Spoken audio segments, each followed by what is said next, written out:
l'actu Panorama. Informez-vous autrement avec Arnaud.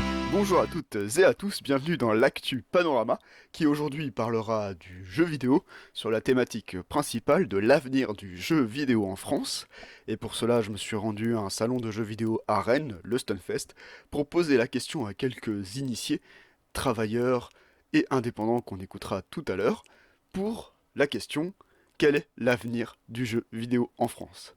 Pour cela, du coup, j'ai aussi interviewé quelques indépendants dans ce domaine, qu'on va les laisser se présenter tout de suite. Je suis Adrien, je suis développeur indépendant depuis maintenant 1 an et demi pour le studio Frog Collective, où on fait des jeux indépendants. On fait un petit peu des jeux qui jouent avec l'aléatoire et la narration. Salut, moi c'est Florence, je suis une programmeuse et je viens de monter un tout petit studio qui s'appelle Toy Boy Games avec un ancien collègue. Donc on est un micro-studio où on fait plutôt des petits jeux, des petites expériences, beaucoup de jeux narratifs, puzzles.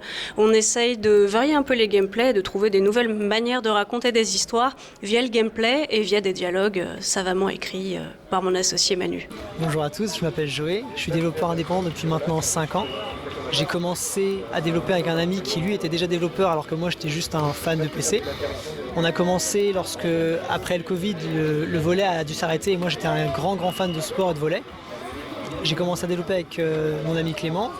On a fait 1 ou 2 ans durant lesquels on a fait une première alpha. Et au final on a commencé à développer un jeu qui était assez intéressant pour les joueurs, donc on l'a mis sur Steam. Et maintenant je suis développeur solo puisque Clément a son job à côté et je crée le jeu Spiker Volleyball qui est sur Steam et qui va prochainement sortir en 1.0. Bonjour, je suis Wilfried Mercadet du studio Little Combo et là on est au Stunfest pour notre jeu versus In the Dark. Merci à eux d'avoir répondu à la question et d'avoir donné leur avis d'indépendants sur la question. Vous allez voir que j'ai aussi interviewé différentes personnes.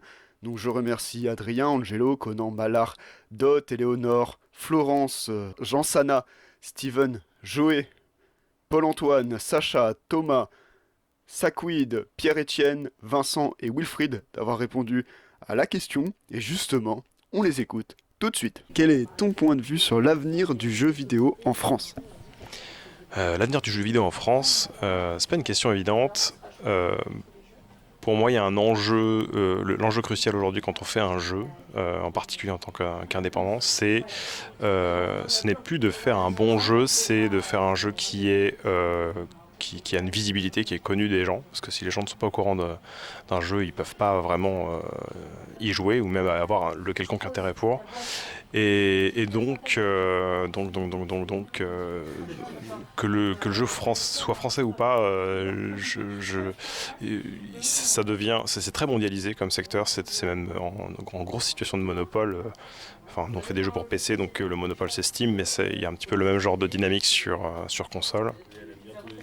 Et la difficulté, c'est comment être visible sur cette plateforme monopolistique et réussir à passer au-dessus du flot de jeux qui sortent pour essayer d'intéresser les joueurs qui pourraient aimer le genre de jeu auquel on fait, quoi. C'est vrai que c'est une question très très vaste et on se l'est beaucoup posé, notamment à chaque crise en fait du jeu vidéo. Et donc là, effectivement, c'est une sacrée crise qu'on traverse parce que y a des licenciements de partout. On a un peu l'impression que toutes les grosses boîtes et moyennes boîtes sont en train de souffrir. Donc du coup, nous personnellement, c'est devenu de plus en plus difficile de trouver des financements. Avant, pour signer avec un éditeur par exemple, c'était beaucoup plus simple et tout. Là maintenant, il faut qu'on montre pas de planche sur pas de planche sur pas de blanche. Limite, il faudrait qu'on ait un jeu déjà terminé pour qu'il nous donne les sous.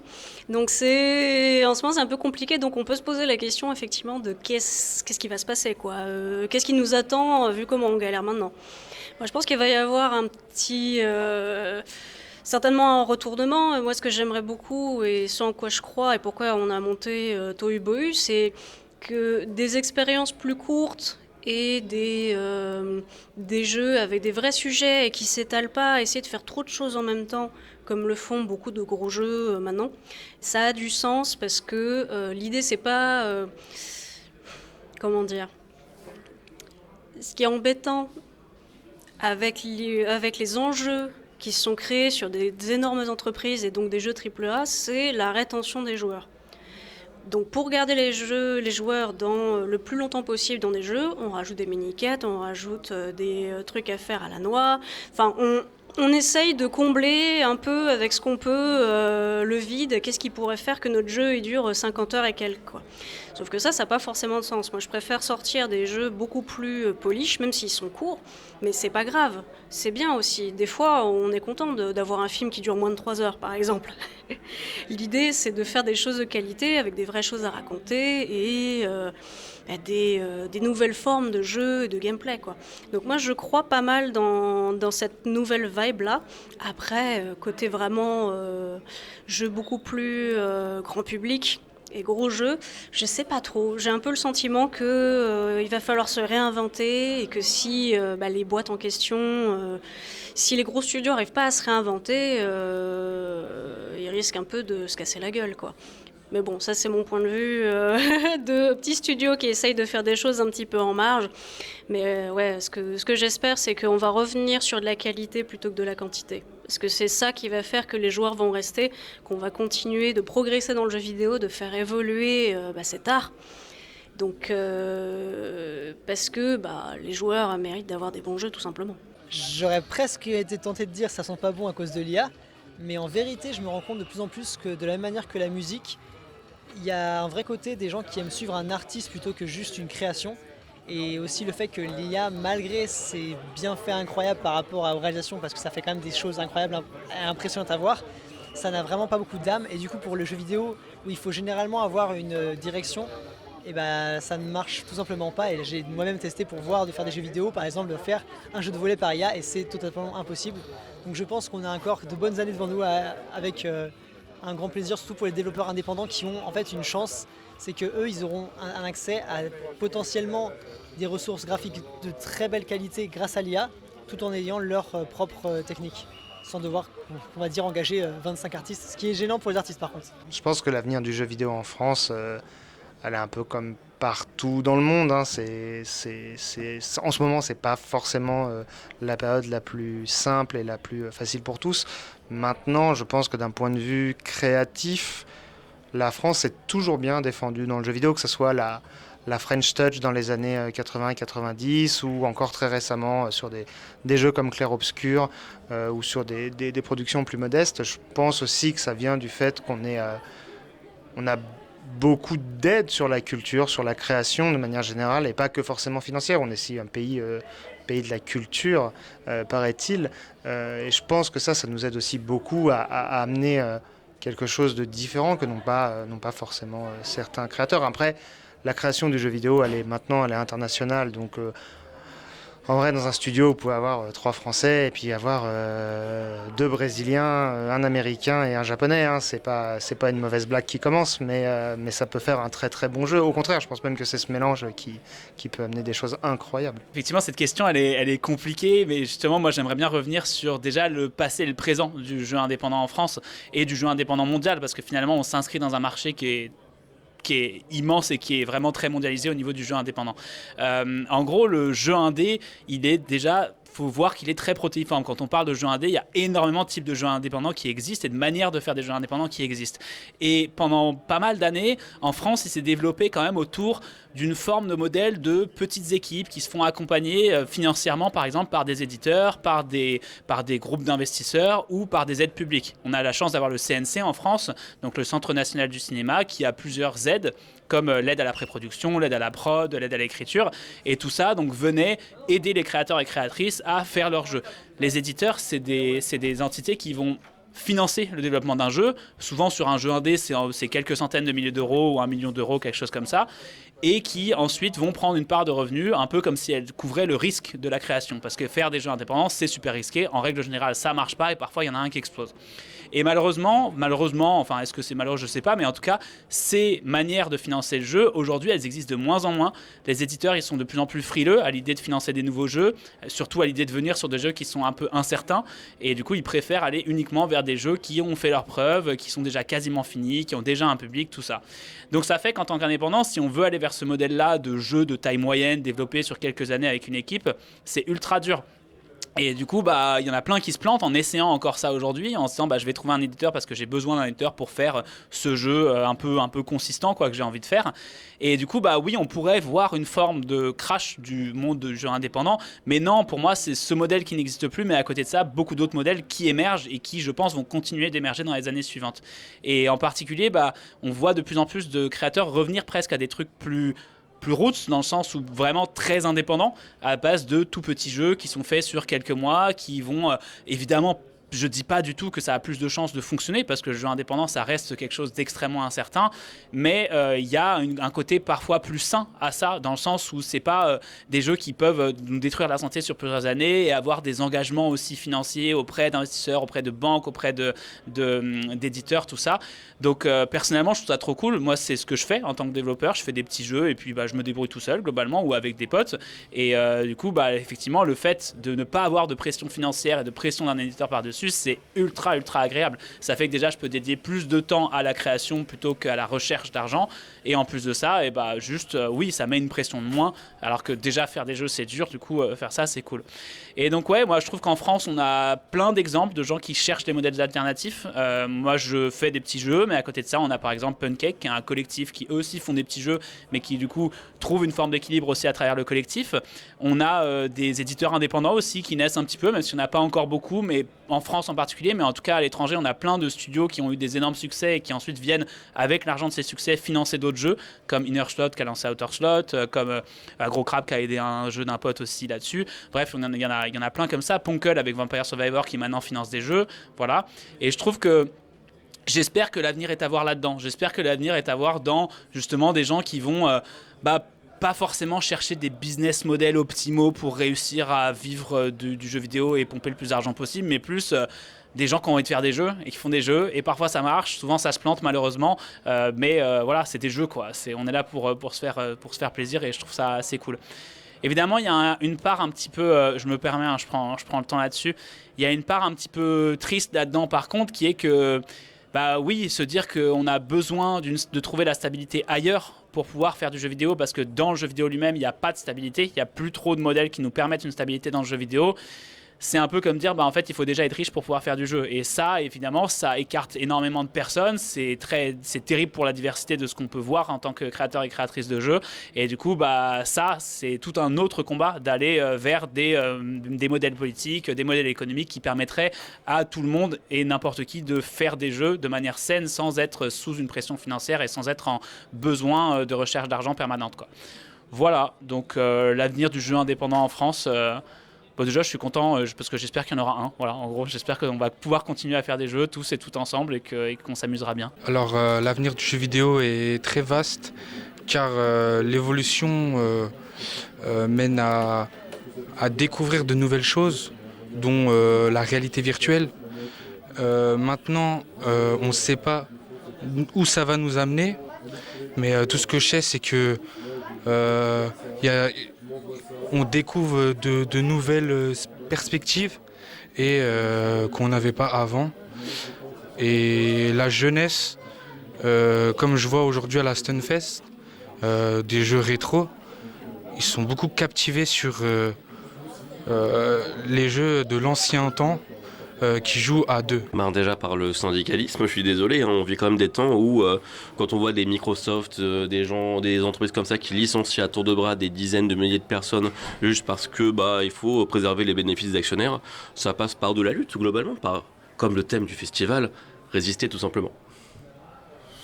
Et pareil, si les modèles économiques des jeux où on paie encore dans des jeux, des mécanismes où il faut payer pour gagner ou pour voir la fin du jeu, racheter les skins, où finalement le joueur devient une vache à lait. Moi, des jeux anciens, des rééditions de jeux anciens, remettre des classiques en norme. Moi, on a la chance d'avoir une ludothèque absolument gigantesque. Et ouais. Un jour, je finirai mon backlog. Ça dépend. Les AAA, j'ai la tendance qu'en fait ils se copient tous entre eux. Et malheureusement, comme je disais tout à l'heure, c'est que le côté un jeu indépendant, on fait le jeu dans le garage, c'est fait par des petits artisans, c'est fini ça. Maintenant il y a des millions et des millions qui sont mis en jeu, justement parce qu'on demande de plus en plus de choses. Il faut être on va dire avec un gameplay innovant, mais par contre il faut pas que ce soit trop innovant parce que sinon on est complètement perdu. Il faut avoir des graphismes qui fait littéralement du réalisme à outrance, etc. Et le problème c'est que il faut vraiment avoir à jongler avec ça, alors que plutôt indépendant, justement, c'est beaucoup plus libre puisqu'il n'y a pas d'attente. On fait ce qu'on veut avec dans son garage. Après, on fait littéralement Après, on fait ce qui nous plaît, quoi. Après, ce que je trouve un peu dommageable, et là, je pense qu'heureusement que c'est anonyme. C'est que je trouve que malheureusement, c'est de plus en plus politisé. On va dire en bien comme en mal. En bien parce que ça permet justement de mettre en avant des choses qui normalement s'étaient tues jusqu'alors. Par exemple le crunch, le fait que y a des histoires qui sont étouffées, il y a le harcèlement au travail, le fait qu'ils soient mal payés, etc. Mais il y a un côté mal dans le sens où maintenant que ce soit en tout cas dans le AAA ou dans l'indépendant, j'ai l'impression qu'il y a des messages qui sont poussés, sont mis au forceps, et que parfois je trouve que ça se voit, et que malheureusement ça dénature le jeu. Il y en a on va dire, il y a des jeux qui sont faits justement pour ça, et justement c'est tant mieux, et ça c'est plutôt bien, ça passe naturellement. Mais il y en a d'autres, on voyait des relations homosexuelles et des trucs, je dis putain, c'est mis au forceps, c'est dégueulasse, mais faites ça bien quoi. Au lieu de mettre la qualité comme on voit ils achètent des trucs Netflix, au lieu de mettre la qualité, justement la quantité, mettez de la qualité. Le nombre de séries qui justement avec des relations homosexuelles c'est juste pour se rincer l'œil, je dis on s'en fout, est-ce que ça apporte quelque chose à l'intrigue? Non. Bon il faudrait juste l'enlever. Mon point de vue, c'est qu'on est en ce moment dans une période qui est assez floue. Il y a beaucoup de révolutions, on va beaucoup parler d'IA générative notamment, qui peuvent menacer les emplois, faire peur. J'ai envie d'être un peu positif sur ce côté en pensant que ça va stagner, c'est un peu un effet de mode, et qu'on a quand même une culture jeux vidéo en France qui est très forte. On l'a vu cette année avec les studios indépendants, les studios AA, avec le succès de Clair Obscur par exemple de Soundfall.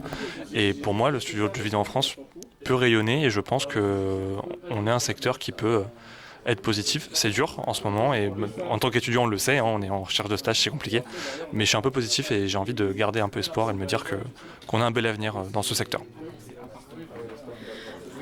C'est vrai qu'en tant qu'étudiante, des fois on se pose la question de notre futur, de l'état de l'industrie. C'est quelque chose qui est assez difficile à essayer de mesurer. Mais pour le coup, on essaie d'être positivé et de se dire que ça va aller mieux, notamment avec l'idée que finalement n'importe quelle industrie est cyclique. Donc on finira bien par trouver là où est notre place. Et c'est vrai que quand on voit les succès des dernières années, notamment du côté indé, ça donne aussi un petit peu d'enthousiasme sur notre avenir et l'avenir de l'industrie en général. Du coup, l'avenir du jeu en France, alors déjà d'un point de vue développement, c'est assez encourageant parce que notamment cette année, mais aussi il y a eu quelques années avant, c'est assez encourageant parce que cette année il y a eu un gros hit, notamment avec Clair Obscur, qui a mis énormément de visibilité sur le jeu français. Mais à côté de ça, il y a de plus en plus de références aux Français, il y a de plus en plus d'indés français qui se lancent dans le jeu et qui commencent doucement à faire leur trou et ce genre de choses. Et du coup, c'est assez encourageant là-dessus. Évidemment, il y a tout l'aléatoire du jeu, de la surprésence d'autres jeux concurrents et ce genre de choses qui existent. Mais ça c'est pas plus en France qu'ailleurs, tout simplement. Donc voilà. Mais tout simplement, sur la scène indé, sur la scène moins indé du coup maintenant, il y a des belles choses qui se sont passées ces derniers temps qui envisagent du bon. Ça c'est c'est d'un point de vue développement. Maintenant, d'un point de vue e-sport, c'est aussi assez engageant parce que il y a de plus en plus de noms français qui doucement font leur trou. Il y en a sur la scène Pokémon, il y en a sur la scène Valorant, avec de plus en plus d'équipes qui commencent à faire des belles performances et à se faire connaître à l'international, et parfois 100% françaises, c'est ça que je veux dire, hein. Pas seulement les orgas qui sont françaises. Mais oui, il y a de plus en plus de noms à droite à gauche qui sortent du lot et qui se développent.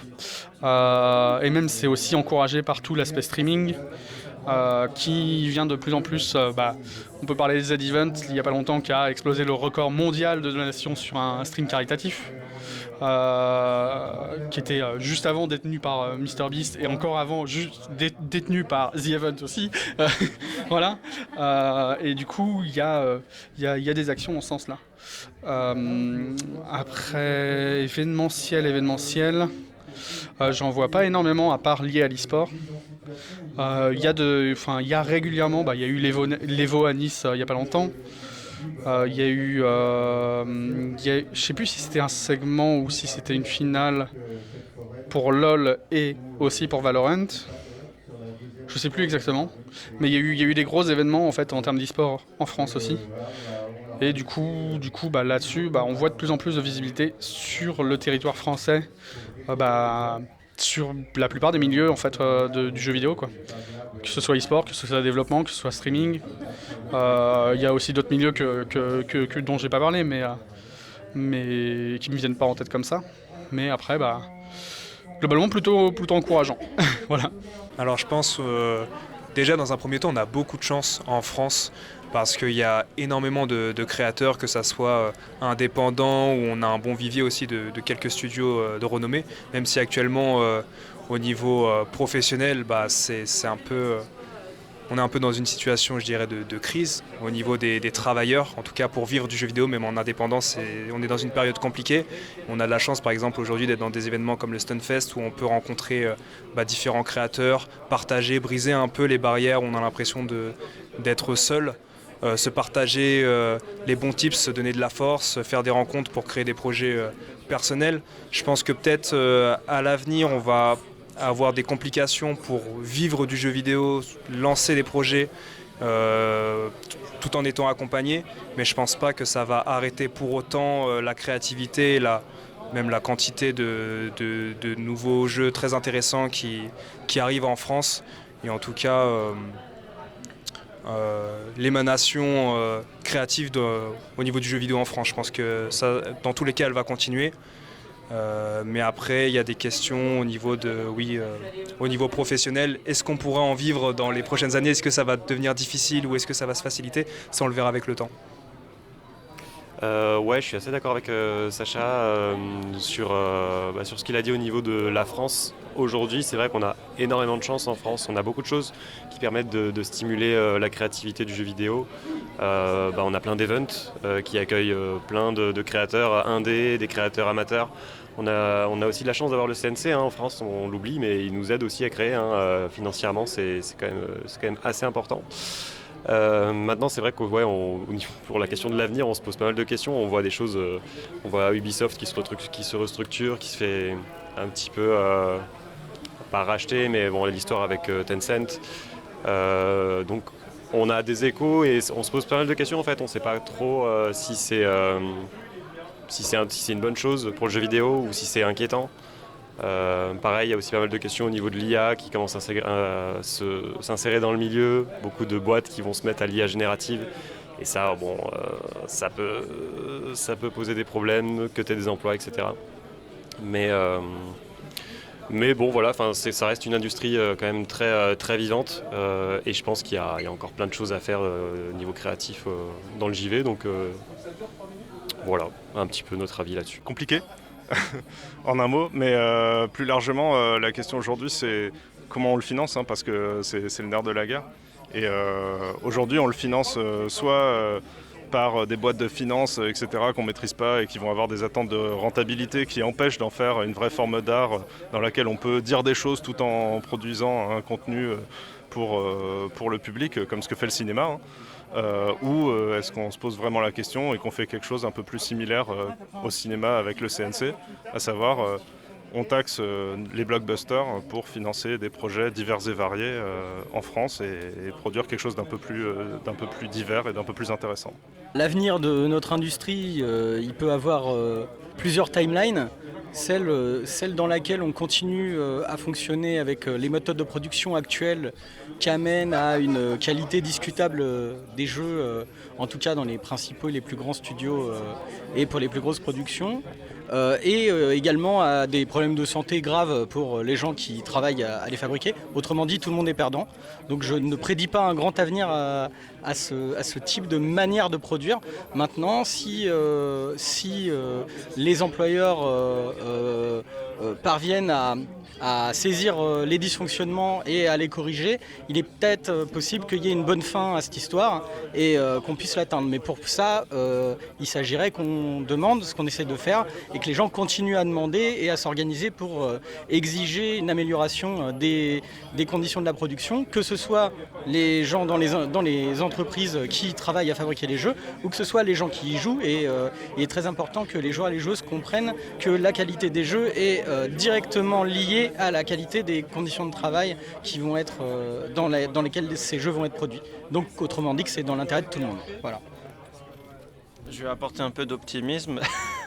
Donc pour moi je suis plutôt confiant et sur un avenir au moins créatif, dans le sens où il y a de plus en plus de démocratisation d'accès à moyens de production, c'est-à-dire les moteurs de jeu, aux PC qui deviennent de plus en plus performants, etc. Donc il y a de plus en plus de personnes qui vont pouvoir créer des jeux, s'exprimer comme dans le cinéma quand la caméra est devenue accessible. Et ceci dit, comme je rejoins mes camarades sur la partie le financement de tout cela, comment en tant que société on décide de financer le jeu vidéo, indépendant ou pas, et dans le domaine professionnel, dans les entreprises, etc. Il faut s'assurer des conditions de travail des travailleurs et travailleuses du jeu vidéo qui sont actuellement délétères, complètement hors sol et qui ne sont même pas cohérentes par rapport à ce que apporte l'industrie du jeu vidéo, que ce soit financièrement ou même socialement et culturellement. Donc il y a un côté d'optimisme dans le sens où ça continuera d'évoluer créativement, un côté pessimisme qui fait que les conditions de travail et de financement sont quand même complexes et qu'il va falloir continuer de lutter pour défendre le jeu vidéo français. Moi je suis plutôt d'accord avec mes camarades que au moins dans un court terme ça va être difficile avec des complications sur les financements, la façon dont les productions sont faites qui ne sont pas faites de manière durable et que ce soit dans le traitement des employés ou des ressources, tout ça. Mais je suis plutôt optimiste parce que je me dis j'ai l'impression qu'il y a un début de plus en plus de la mobilisation là-dedans. Et donc je me dis que si ça va aller mal pendant un temps, il y a l'espoir que ça aille mieux après. C'est un peu une question un peu difficile. Je pense que il y a de plus en plus de monde qui va s'intéresser aux jeux vidéo, jouer aux jeux vidéo, mais le jeu vidéo pour moi c'est quelque chose de privé entre guillemets, c'est quelque chose qu'on fait à la maison. Du coup c'est compliqué de le rendre public comme des festivals comme ça. C'est super bien de faire des festivals de jeux vidéo, mais effectivement je peux comprendre qu'il n'y a pas énormément d'intérêt du public, ce que je trouve très dommage. Mais c'est une question hyper intéressante de comment faire rentrer le jeu vidéo dans la sphère publique. Voilà. Sinon au niveau de la presse, j'ai beaucoup de gens qui ont été licenciés dans le jeu vidéo dernièrement. L'année dernière je crois qu'il y a eu plus de 10 000, enfin bref. Mais je suis optimiste et un peu pessimiste à la fois. Je sais pas, c'est un peu compliqué, je suis pas tout blanc ni tout noir sur la question, mais voilà, je saurais pas dire exactement ce que je pense du jeu vidéo dans le futur en France. C'est Arnaud, de retour dans l'actu Panorama. Et après avoir écouté tous ces extraits, on peut constater qu'il y a certains espoirs et certaines craintes concernant l'avenir du jeu vidéo en France. On va commencer avec les espoirs. On a déjà eu la réalité virtuelle qui a été citée, aussi de l'espoir concernant la scène e-sport indépendante avec les différents financements qui est possible pour les indépendants en jeu vidéo en France. Il y a aussi la scène streaming qui a été cité, et aussi l'espoir par rapport au dernier grand classique Expédition 33 Clair-Obscur, du coup pour l'avenir du jeu vidéo en France. Ça c'est le côté espoir. Il y a aussi des craintes, les craintes notamment avec l'IA qui a été citée plusieurs fois. Certains ont peur pour le remplacement du coup de l'emploi, d'autres le voient comme un outil en plus à exploiter avec du coup les employés. Et il y a aussi les conditions salariales qui a été plusieurs fois citées, notamment en période de crunch, qui est une période assez intense de développement pour finir le jeu à temps en fin de saison, juste avant que le jeu puisse être arrivé au grand public. Mais je vous conseille de voir la vidéo Le Crunch est inhumain de Monsieur Plouf, qui en parle un peu plus en détail. Alors, c'était Arnaud et je vous souhaite une bonne suite des programmes sur Fréquence 8. L'actu Panorama. Informez-vous autrement avec Arnaud.